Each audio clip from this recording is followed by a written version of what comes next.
Welcome to the Voices for Medical Freedom podcast, where guests engage in meaningful discourse and where we cut through the public propaganda and corporate media misinformation. Please welcome our hosts, 19-year NBA veteran, all with the Utah Jazz, 10-time All-NBA player, 2-time Olympic gold medalist Dream Teamer, and Naismith Memorial Basketball Hall of Famer, John Stockton, and his partner, 12-year NFL veteran, Super Bowl 31 champion, Green Bay Packer Hall of Famer, and college professor, Dr. Ken Ruettgers. This is the Voices for Medical Freedom podcast.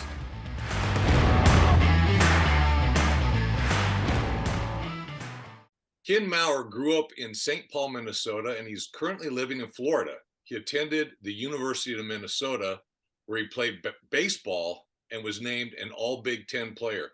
Kenny is most well known for his refereeing career in the NBA, a career which spans across 5 decades, which is quite incredible and rare. And by the way, Kenny's father and all 4 brothers were also referees. Recent developments have Kenny making headlines for standing up and standing strong as the NBA refused and denied his religious exemption to the vaccine, which, due to the NBA's job for jab policy, it resulted in ending Kenny's long and fabled career as a referee, at least for now. Most recently, Kenny and 2 other NBA referees have filed a federal lawsuit against the league, the first federal suit against the NBA regarding mandates of this sort. You may have recently seen Kenny on Fox News interview and several other media outlets. Kenny is using his voice to speak out against the unjust mandates, and we are thrilled to have him join us here at Voices for Medical Freedom. Kenny, welcome, and thank you for being here with John and I. Thank you for having me, John. Thank you, Ken. I appreciate it.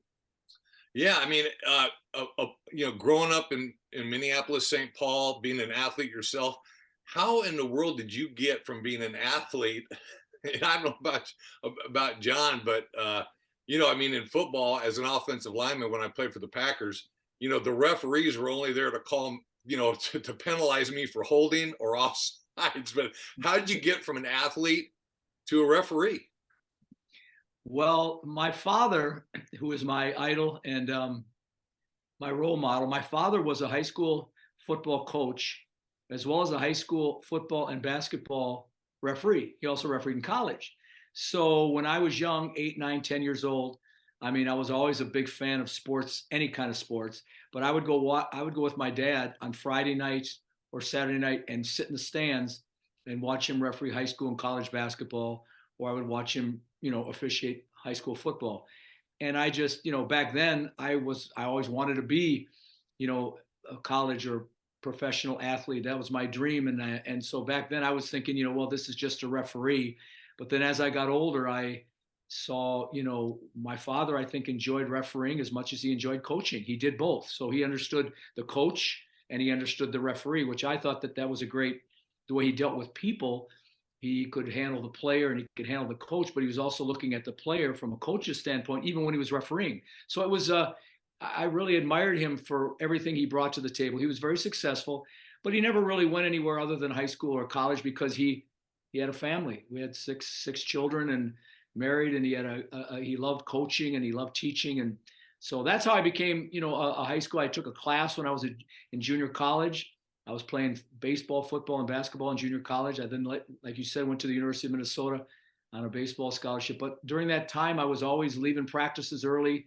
Dick Siebert would let me leave early, and I'd go put on my striped jersey as I'd be flying out the door, and I'd go referee a high school basketball game or a kids game or anything I could get my hand on, get my head around. Just to be able to referee and knowing that someday, you can only be successful. I was never good enough to become a professional athlete, but whether I didn't matter because I learned from watching these professional athletes that, 33, 34, 35, if you're lucky, 39, 40 at the max, I can be refereeing high school, college, and hopefully professional basketball was my dream when I was in my 60s. So that's, I transferred my competitive juices from playing to refereeing. And that's why I always thought that because of my dad and I always thought I didn't always understand. I tried to understand the player and the coach because of what my dad taught me.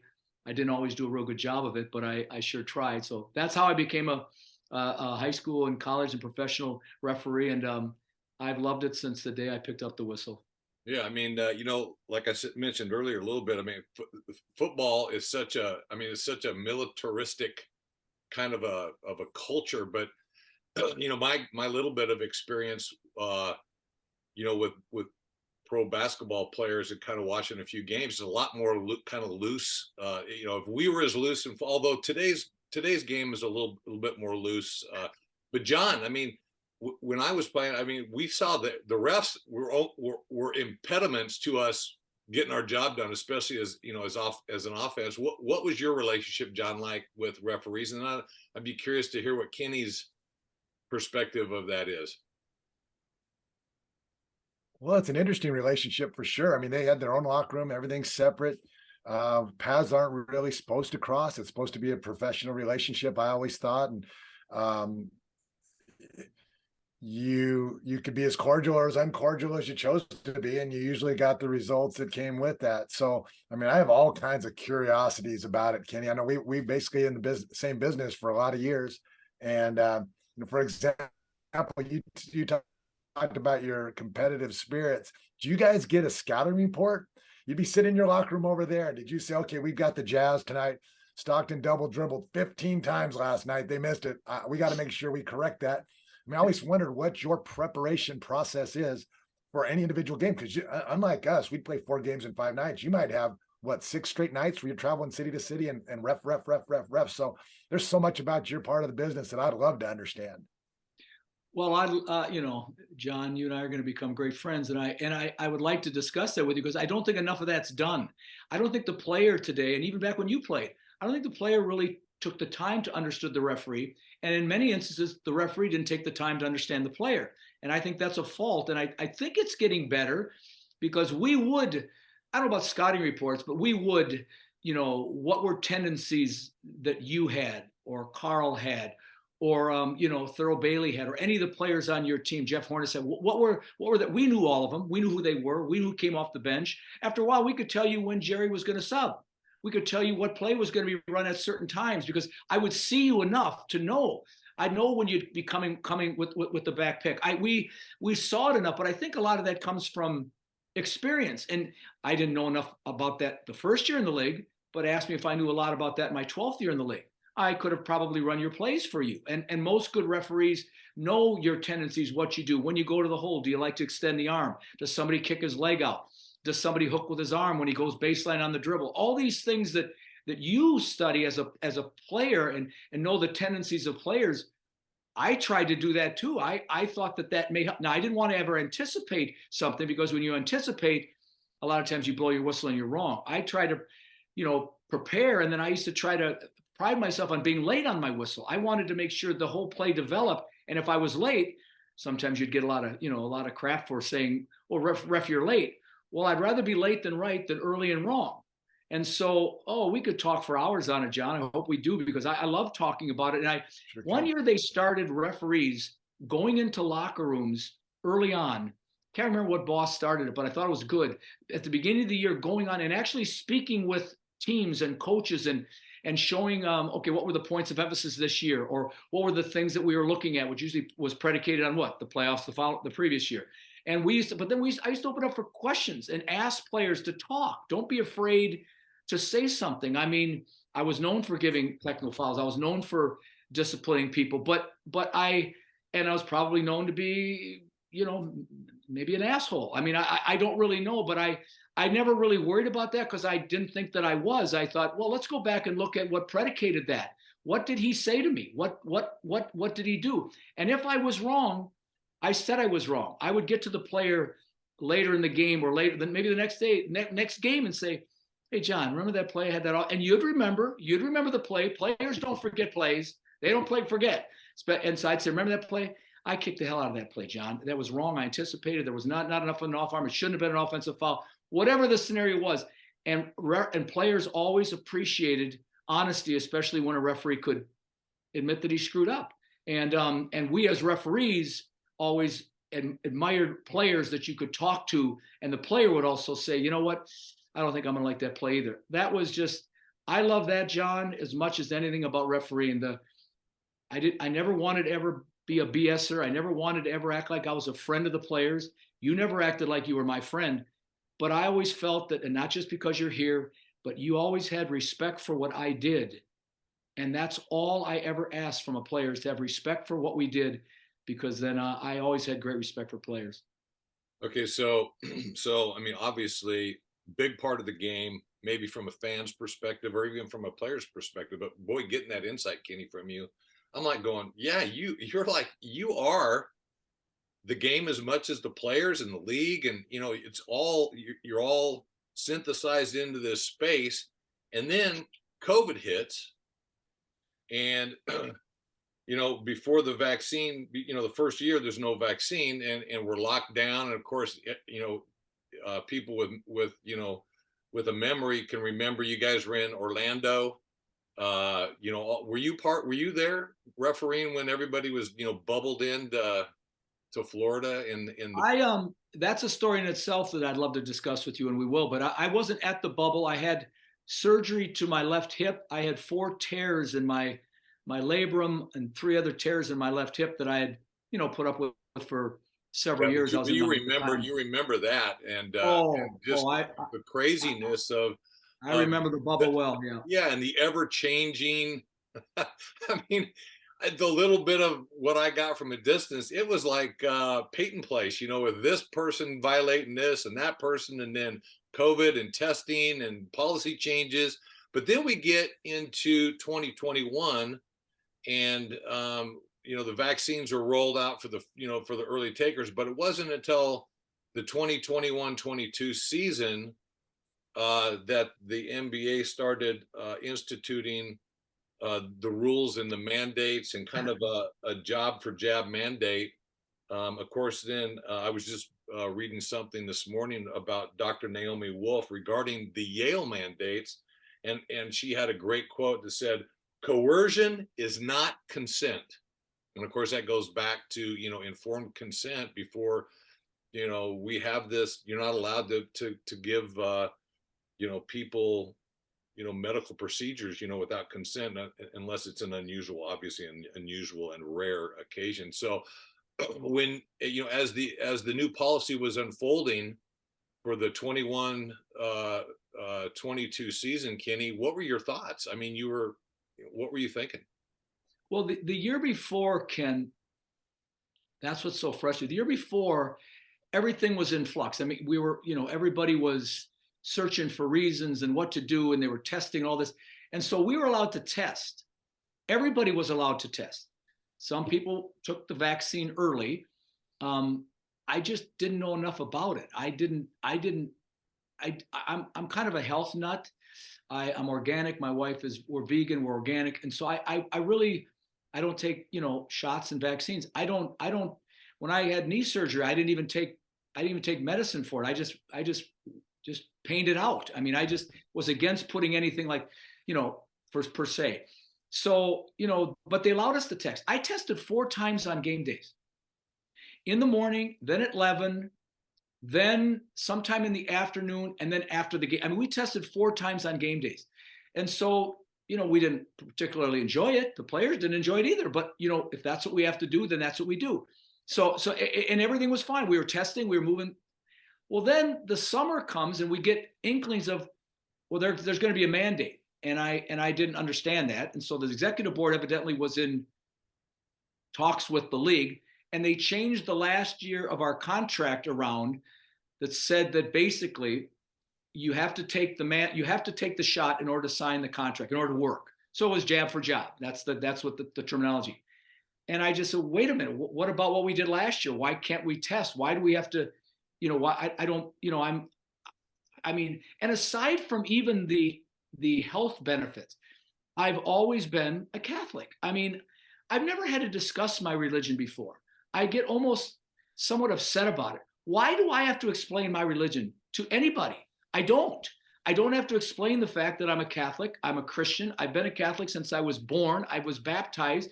I received communion, confirmation. I was married in the Catholic Church. Why do I've been a Christian. I believe in our Lord Jesus Christ, and I've never been afraid to say it. Never. Well, I know it's absolutely crazy. You know, when you were going through that process, right?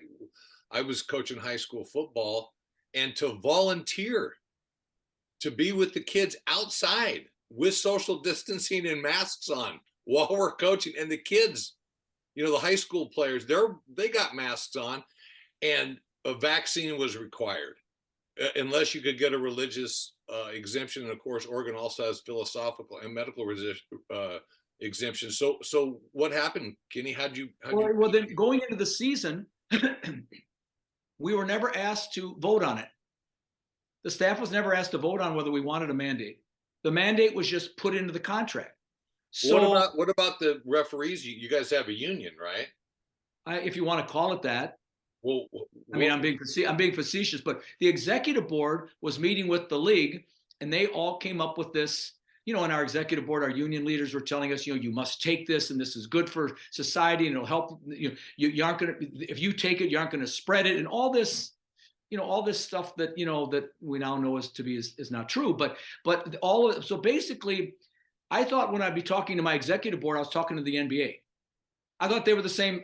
I'm thinking, am I talking to the NBA here? Or am I talking to my executive board? You're supposed to be representing us. And I said, so I said, no. Well, then they said, well, if you don't want to take the vaccine, you can file for a religious or medical exemption. Well, I had COVID back then too. So I filed both. But as I've tried to tell people, and I've been saying it all along, with me, if somebody wants to take the vaccine, I have an opinion on the vaccine. I have an opinion on who I think should be president of the United States in 3 years. I have an opinion on who I think the best actor in Hollywood is. I'm allowed to have opinions in my life. But as far as my religion, that doesn't waver with me. It never has. I'm not going to take a vaccine with, you know, that has an affiliation with aborted fetal cells. Right. So that was the religious aspect. I was going to ask you about that. Maybe comment more on that. But the medical, I'm assuming that, and you can clarify this for us, that because you had previously had COVID, right, there was some concern maybe how quickly you then were safe to take the vaccine, but also you had an immunity that we now know and was starting to come out in research and expert opinions as well, that natural immunity, and of course based on your beliefs of your health and natural, you know, the natural pathway that you're going, had a medical benefit that supersedes. So speak a little bit about that. That's right. That's exactly. We have been going to doctors, and we have been going to virologists and neurologists and people that were, you know, you don't go to your local doctor and say, well, what should I do, doc? I mean, that's what majority of the people in this country did. And in all fairness to the local doctor down the street, he's not an expert in virology or neurology and anything that pertains to, you know, a vaccine. Nutrition. So I had been going to all of these doctors and people, and they were saying, you know, we don't know enough about it, da da da da. But then when I got the COVID, I said, well, now I have the natural immunity. They were always telling me that natural immunity. I mean, I would listen to Mr. Fauci, and he would say, you know, if you've already had if you've already had the virus, there's no need to take even the flu shot. So, but again, all of that was secondary to me. The main thing was, it doesn't matter whether I'm a health nut. It doesn't matter with me medically, even though I do have an opinion on that. I know which way I feel, especially now, but I'm not going to take any shot. So I filed a religious exemption. And back then, you know, my attorney, he said, you could argue the medical, this was a year ago now, 14 months ago, but you're allowed to have your religious opinion. You're allowed to have your religious freedom. They can't take that away from you. That's etched in stone. They can't question your religious faith. So 9 of us filed a religious exemption. The NBA denied everyone. They denied everyone. And so at that point. Yeah, that's unusual. I mean, and so we saw that too in the military. They were getting 99% or somewhere right, you know, very high denial of their, and what I'm hearing, and when I remember when I filed my religious exemption for when I was coaching, I filed my religious exemption in Oregon. Of course, the state of Oregon seems pretty liberal, at least at this point, because then I also had to file, I'm a college professor, so I also filed a religious exemption to work and teach college as a professor. And yeah, it just, and you probably, I'm curious to hear what you think about this, but it's like, who's, who in the world is going to mitigate and judge someone else's religious belief? Well, my first question to you before I answer that, and I want to answer that, is did they offer you a religious exemption or did you file one? They offered. Okay, well, see, the NBA offered us one as well. I mean, if you're offered a religious exemption, it's saying, okay, if you have a problem with this vaccine for whatever reason, please file a religious exemption. Well, when we voted or I think a lot of the players did, they thought, well, some of them did or didn't have a problem with the vaccine, but for those that had a religious, a specific cause that a religious freedom, they could file that and they would be fine. Well, the NBA, to my knowledge, has denied every religious and medical exemption in their entire company, their entire corporation. I don't think they've allowed one. So it makes you think, well, first of all, we now believe that they just offered that with the idea they had no intention of allowing any of the religious exemptions. We know that now, or we believe that now. Again, I'll let my attorney. Yeah, I mean, I don't know if collusion is the right legal term, but it certainly feels fitting to use the term there was a collusion. Because were you filing it with the NBA or with individual teams or with the NBA? Well, see, and I'd like to know the policemen, the firemen, the Air Force. Now we hear the Navy, the NBA, the NFL. I don't even know if the NFL. Why were all of them denying all of them? I mean, what is the something from behind? Something was either there. I don't know what. My lawyer will believe me. We will. Well, yeah, I mean, it could be that it could be that there was actually there was communication and a collusive type environment and structure that was feeding, from our government or from pharmaceutical or who knows. But on the other hand, it could be more of a cultural, almost what maybe Hegel would call a Geist, a movement within our society that was pushing kind of this narrative, and people just started following the flow. So I don't know, it'd be interesting in your lawsuit to hopefully you'll find, some answers. Well, I hope so. And again, I'll leave that all up to my attorney. But again, I've never changed. I'm 67 years old. I've never changed my religious faith. Never. I've never changed it. So I mean, why now all of a sudden am I supposedly a different person religion-wise? I don't feel I have to explain to people. You said it well, John, Ken. They did an interview with us, and after a 30-minute interview, I guess they came to the conclusion that we weren't religious people. I mean, you mean there's nobody religious in the NBA? Nobody? I mean, I bring back AC Green, please. I mean, what? Please explain to me. I don't. But that's all going to come out in court, and again, everything to me comes after my religious faith. I mean, what I feel about the vaccine or what happened medically or what went on, none of that really matters to me. I would never take a vaccine that has anything to do affiliated with aborted fetal cells, and that's just the way I've always been, and I'm not going to change. They're hiring officials back. I mean, I don't know if you have a second to go back down this road a little bit, but they're hiring NBA officials back, and it's my understanding they're not requiring vaccines for it now. So on one hand, I'll let you tell the story, but I think they're not allowing guys like you back, but they're now hiring. Go ahead. You tell it. I don't understand it. So you're right, John. I mean, you're absolutely right. I don't know how many referees they hired. I think they hired 3 or 4 this season, but again, you are right on. I should have brought that up, but yeah, the collective bargaining agreement that was the last 7-year deal, and the one that the last year that we altered or put in side letters or did a LOA, letter of agreement, whatever you want to call it, to get the mandate in that 7th year, referees were mandated to take the vaccine. In October of this year, I think it was October 1st, September, whatever, a new 7-year contract was signed by the referees union. And just the ridiculousness of it all, the NBA referees union don't even have a copy of the contract yet, and it's December. That's how dysfunctional the executive board, and who would ever think that 2 or 3 years. How about you, John? If you ever signed a contract with your agent, you had to wait 3 months to get the contract? Really? Well, shame on you if you ever allowed that to happen, because I don't think that's right. But anyway, so they don't even, but I have been told, and I followed up on it until they took my computer away, until they stopped all my emails, and they basically, terminated me on September 1st. There is no mandate. You're right, John. There is no mandate for referees to take the vaccine in the next 7 years.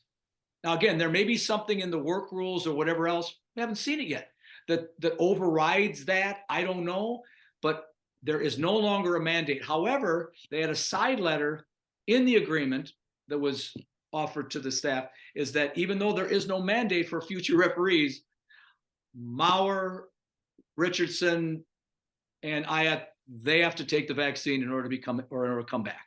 So again, my lawyer will say, and can't wait to have an answer, why is it that the players don't have a mandate? Why is it now the referees don't have a mandate, but yet these 3 guys have to take the vaccine in order to come back? Can't wait for the answer to that one, John. Can't wait for the answer to that one, but that's well said. I should have brought that up. And that's just one of several acts of discrimination that I have a very good lawyer. He's a wonderful man, and he's all over this, and I'll let him handle that. But I'd like to hear the answer myself. Well, the COVID has pulled the curtain back on vaccines in general to understand that they've never been tested, any of them, with the placebo throughout their history, that the people that manufacture them have no liability. They get to produce these things. They can put anything in them, and there's no recourse. If you take a vaccine and you're harmed today, it's too bad for you. You lose. There's no way you can go back on these pharmaceutical companies, and our government has done that. And so then you say, well, okay, so we've established that some of us don't want to take the vaccine. We've read, we understand how bad it and they are. So to get through that, they tell you, well, fine, if you'll test, and I know you've done it. I know a lot of people who had to test 4 or 5 times a day to get to do their job. For what? First of all, that's an invasive process. They inject something way up in your nose. I mean, it's microscopic sheath between that and your brain. It's a very vital part of our body, and they're allowed to put a thing. We don't know what's on the Q-tip, right? We don't know anything. Anything could be on the Q-tip. Anything can be in that medication, and we have to just take it. So I hear you on the religious exemption. They've eliminated personal philosophical exemptions, which have always existed. It started with the mumps back here, at least in Washington, a couple of years back. The CDC acknowledged that they didn't work. And then 1.5 months later, somehow they got it through the government that you don't have a personal philosophical exemption for that particular shot anymore, even though it doesn't work. So it doesn't work, but now you can't really get out of it even more so. So they're tightening that grip on what you can get out of. Add to the fact that you have to apply to somebody for a religious exemption. How ridiculous is that?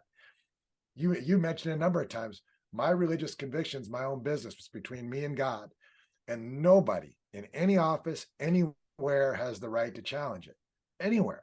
A medical exemption, that's our only other out, is a joke. I mean, I know doctors who have lost their license or they've been censured at minimum for offering a medical exemption, even though a person has been harmed directly from the previous shot. I mean, the absurdity of that is kind of beyond belief for me. And it's one of those things that I keep tapping myself and saying, in the United States of America, we can be forced to take experimental medication, which we still don't know what's in it. They don't have to tell us it's in there. Why can they then mandate that we put something into our body where they have no restrictions on what they can put in it and no harm if they put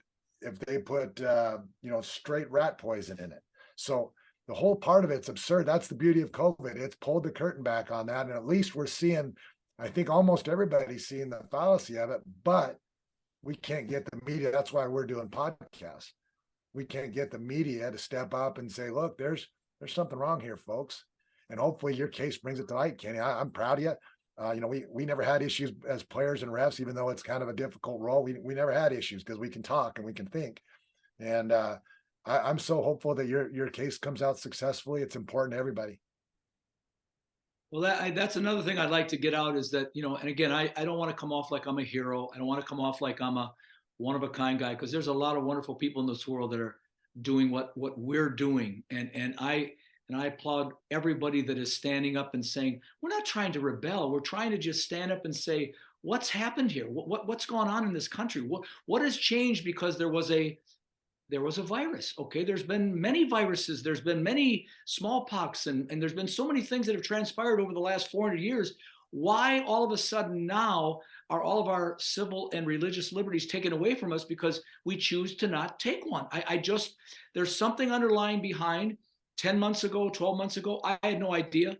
Again, I was just standing behind the fact that, you know what, I'm sorry. And my wife and I are we're religious, and we're grateful that we have a platform to stand up and tell people it's okay to be religious. It's okay to say that you love our Lord Jesus Christ. It's okay to say that you have a faith, and it's okay to say that I choose not to take this vaccine because of that. It's okay to do that. And I want other people to realize it's okay. And then now, from 12 months ago, now what's going on, as you alluded to, John, medically, well, of course I'm glad I didn't take it now that but 10, 12 months ago, I didn't know all those things. And yet I still, because of my religion, well, I know I made the right decision. There was no choice for me. And it's just that I don't understand, like you were saying, we're also frustrated in the fact that we're being forced and mandated to take something that we don't want to take. And why? Who's doing this? And it's frustrating for all of us. And hey, I'm so glad you guys are doing this, because I applaud you. Yeah, well, I mean, as the sociologist in me, I have my PhD in sociology, and like I said earlier, I teach college. But group conformity. When people don't speak up, people tend to go along with the crowd. Group think. Desmond, a college professor in Europe, he came out with this concept of mass psychosis. That became very popular in some areas, but there was a lot of fear. And even if you look back to previous crises, even pandemics in our society, it seemed like the leadership of our country, whether it was corporate leadership, military, or government leadership, was don't be afraid. Be bold, be courageous. The FDR, we have nothing to fear but fear itself, and even George W. Bush, after 9/11, said, and he got ridiculed, but it was like, go shopping the next day. Don't let fear overtake you. This go around, this crisis with this COVID, SARS-2, this recent, seemed like there was almost an increase in fear, and that people are learning how our media and our politicians and social learning how to monetize our fear, and so they're incentivized to put in fear, and also flattery, like, hey, if you take the shot for grandma, you're going to, you're virtuous, you're courageous, right? So flattery, and then bribery. I mentioned that earlier about coercion is not consent. I mean, to be able to be able to work and put food on your table, you have to, so bribery, and then threat, which goes into that same, the threat of, hey, if you don't get jabbed, you're going to lose your job. And that's just absolutely crazy. And we've had this long-standing idea of religious freedom and religious exemption that allows, in a free society. So Kenny, when does your trial, I mean, where are you in the process of, Well, we pulled it from the EOC after like 8 or 9 months, because my attorneys, he's part of a group of many attorneys, whether it be 50, 100, 150 attorneys. And they finally got together and realized nobody was getting any answers with the EOC. There was nothing that was moving to conclusion. So we filed what was called a writ to sue, a right to sue. You have to go through the EOC to be able to sue in federal court. You can't just go to federal court. You can't. And so we filed the writ to sue, and naturally they wanted to give us that because they want to get rid of it. They want to get it off their plate. They weren't going to make any decisions anyway. And so we filed the right to sue. We received that just a couple of weeks after we filed. And 3 weeks ago, we filed in federal court in New York. And from what I understand from my lawyer is now there's guidelines. In other words, the NBA has 30 days to respond. What are they going to say? Are they going to say, this has no merit, this is baloney, this is ridiculous? Are they going to say, well, okay, do they have to answer it appropriately? Who knows? Do you have any indication of are you reading any tea leaves of any you know the NBA, you know the culture of the NBA. What do you think they're gonna? How do you think they're Well, gonna? I don't have any answers for that. I mean, John could maybe speak more on that than even I can, but they're going to wait to the last minute, and then they're going to either try to prolong it. I'm sure. I hope they want to go to trial. I would like to go to trial. I would like to get all this out. I would like this all to be public. I would like everybody to hear. I would like to know why they did what they did. Wouldn't you two guys like to know? I'd like to know why the NFL did what they did. And again, I keep saying this: NFL players had no mandate. Major League Baseball players. I'd like to know why our mandate. governor did what he did, or the president. Say it again. No, I hear you. Say it again, John. Minor league baseball players. I'd like to know why our governor did what he did. That why the president does what he does. Why the we've talked with minor league baseball coaches. They had no choice in the matter, right? And they don't have the wherewithal to impact it.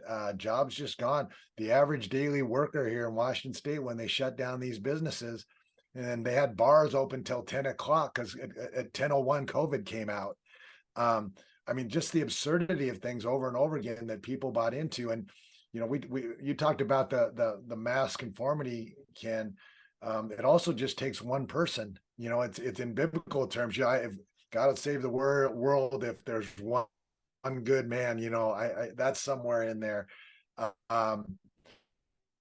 It only takes one sometimes. I remember I learned that probably in fourth grade. You were sitting around with your buddies around the lunch table and somebody says something and you go, and everybody's kind of agreeing, nodding their head. You go, I don't know. I'm not sure I see it that way. And you say something, all of a sudden everybody switches back. You go, wow. If you just stick by your guns, if you do it individually every day when you're walking down the street, if you stick by your guns, you're going to sway somebody, and that's going to have impact.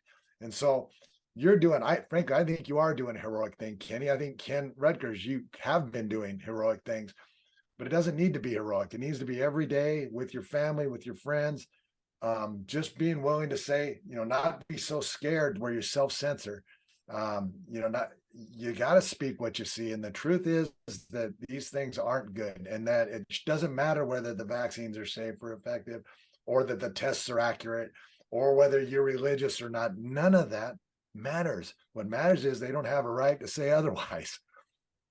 Yeah, you bring up such a great point, and I'm curious, Kenny. With all the people that are out there, and we see a lot of, we do see some people speaking out, but for the most part, I think you have this huge group of people in the middle. They're not on one extreme or the other, but they're just they're apprehensive to speak out. And yet you have taken a great stand, and you're speaking out. Why do you think, or what is it about you that you're on the end of, hey, I'm willing to speak out on this thing? What is it about you? Well, John brought up a great point, and he's all of this whole thing could be described in one word: fear. Whatever they can do to put fear in you is going to be able for them to sway you to think the way they want you to think. And I refuse. I mean, again, I'm 5'11". I'm 162 pounds soaking wet. I'm not the toughest guy in the room. Come on now. I'm not. And you know what's interesting too?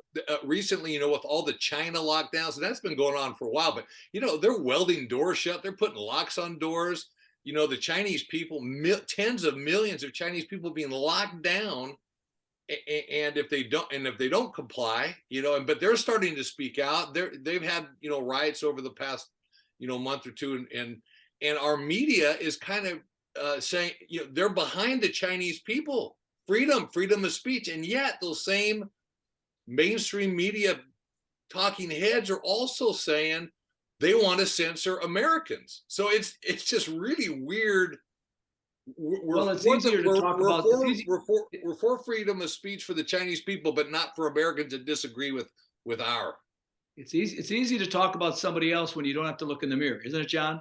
But isn't it, Ken? What I wanted to say is that what I had a thought in my mind. I think the reason that I honestly believe, of course, my wife has been she's a rock, but it's because I'm not scared, because I'm doing religiously what I think my God wants me to do. I believe that. I believe that I have a faith that's allowing me not to be scared. I'm not scared.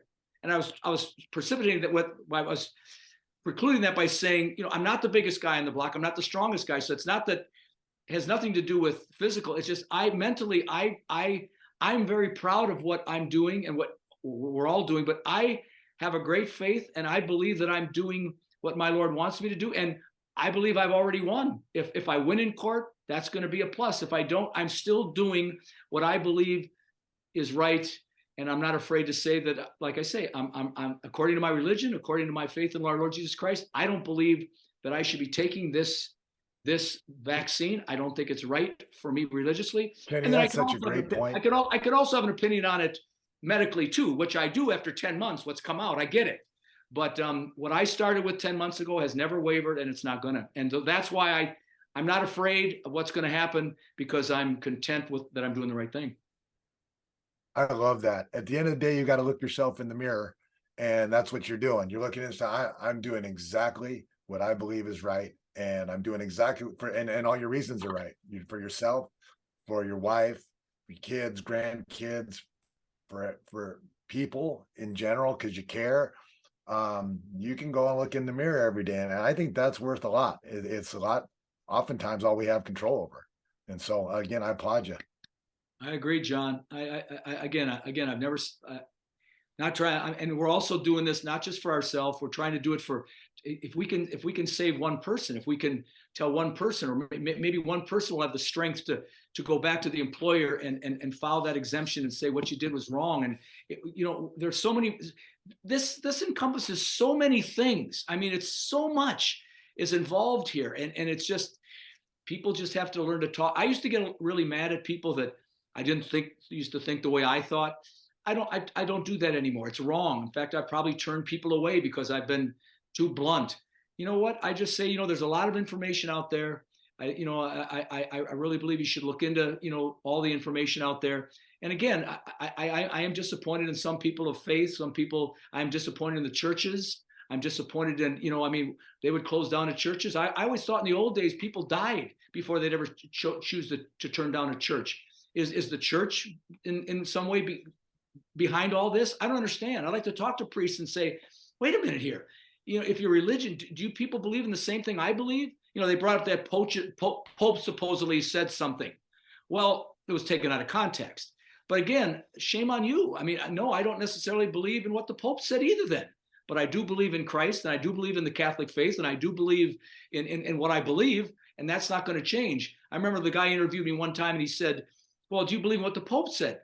I said, well, in 1944, 6 million Jewish people were killed, and the Pope turned his back on that, and not one church in Italy was bombed. Do you agree with the Pope's stance back in 1944? Well, I don't. Do you agree with the Pope's stance in the 80s when he turned his back on all the poor children that were being molested by priests? Did you agree with the Pope's stance when he didn't penalize one of them? I don't. So, you don't always have to believe. He's a man. He's a human being. People make mistakes. But that's not going to change my faith in our Lord Jesus Christ. And it's not going to change why I'm not taking this vaccine because of religious purposes. And everything else is, I'm agreeing with everything that you've said. But I have my certain reason for why I'm doing what I'm doing. And like I say, John, I'm not afraid. I'll take whatever comes my way. Well, and the other thing I would say too, Kenny, along the lines that you're just speaking of, there is like an institutional, organizational policy, and yet, religion is such a personal thing as well. So I think you can be a Catholic or a Protestant or a Buddhist and within that umbrella of that organized religion, that institutionalized religion, you can also have your own strong religious personal beliefs. No? Absolutely, Ken. I should have said that. You are so right on. I mean, this isn't about Catholic. I mean, Hindu, Muslim, Mormon, Baptist, Presbyterian. It doesn't matter what religion you are. I listened to Malcolm X the other day. Back when I was young, I always thought this Malcolm X was a real bad guy, and he was this and that. And I mean, the man is an extremely intelligent human being. He said, when you think about it, we're all probably praying to the same God. Think about it. Are we all praying to the same God? Is my Lord, our Lord Jesus Christ, the same as Allah? I don't know. I don't know enough about their religion. I can't comment on that. But he was so smart when he was saying, think about it. And what society and the devil is trying to do is separate all of us. Whatever religion you two gentlemen are, I mean, we've got to be separated now. We can't all be believing the same thing. How dare we? And they try to separate. It's all about the devil. It's all about evil. I'm not going there. You brought up a great point, Ken. Good for you. I mean, yes, all of our religions should be able to preach and believe in what we believe in our own religion. And that's called religious freedom.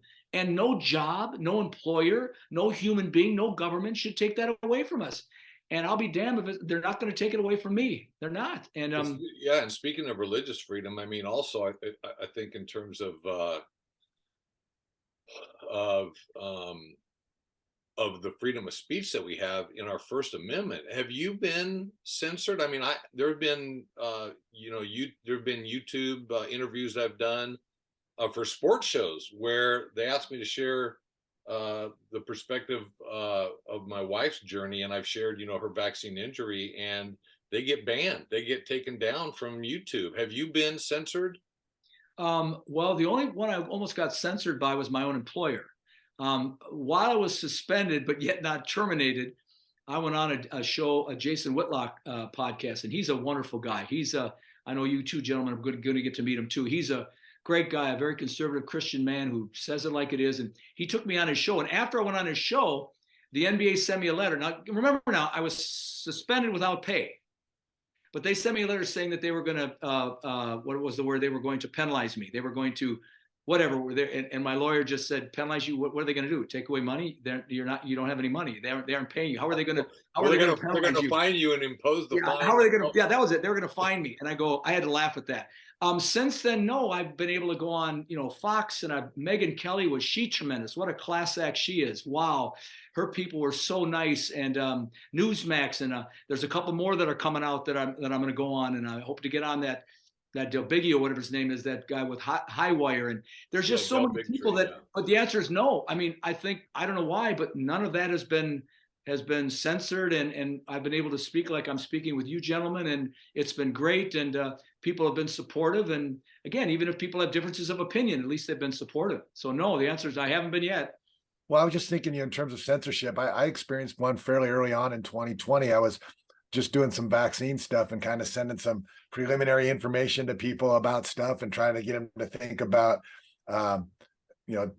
improving their immune system rather than anything else. I told them vaccines were coming, beware, and one thing I sent out, it was a simple article. Robert F. Kennedy, who I think's got that children's health defense thing going. And if you want a source of quality information, go there. It's been vetted ridiculously, and you get great information there. But all I wanted to send was an email article that was published that had Robert Kennedy responding to his family about his stance on vaccines. And I sent it out once, no problem. Send it out twice, no problem. Send it out to about a group of 12 people, no problem. Then I sent it out again to about another group of 12 people, and all of a sudden nobody called back. Nobody said I got it. None of the above. I said, well, that's odd. So I called one of my very best friends. He was part of that list, and I sent it to him. And again, in the title of the attachment, it said Robert Kennedy, said the name of the article. Wouldn't go through. I probably tried 10 or 15 times. Send. Wouldn't go through. And I said, can't be. I mean, I'm not an activist. I'm a normal Joe. In fact, I hardly even email. So this can't be what's happening. So what I did was I took it, I printed it, I rescanned it as another name, pushed send. He got it the first time, and so did everybody else. And so when people were, and I wasn't on board thinking anything was being censored, and I go, is that even possible? Can somebody do that to one little email account that I've got from a non-activist, not anything? Apparently there's these computers, these AI computers can see all, hear all, count all, and I must have triggered something, because I could not send that anymore. Since then, I've gone back and I've looked at all. I probably saved 1,000 video accounts from people that have come, great stories that I want to pass on. That's all proven out. It's all true. And I just want to send it ahead. It said, now it's been banned by X because it didn't meet criteria. And I go, how can that happen when I already know it's true? And that's now. So censorship is something. I mean, I think we all experience it at different levels. Yeah, it's there. Was it banned because of Robert Kennedy? Was it banned because of John Stockton? What was the reason that how does that work? Yeah, I think it got tagged, within the powers that be. I remember getting some emails with attachments where you get a warning, or I had some friends send me some stuff and they said, "Did you get that?" And I'm like, "No." So I don't think, John, that you're alone in this. I mean, obviously, and so either the content was flagged either because of whose name was attached, or somebody had probably like flagged that specific, and it probably were documents and attachments or that went viral. So when John, when he rescanned it and put a different name on it, it didn't raise any flags, even though it was the same content. Yeah. So yeah, it's Yeah. bizarre. So Kenny, what as we kind of wrap this up and wind down here, what would be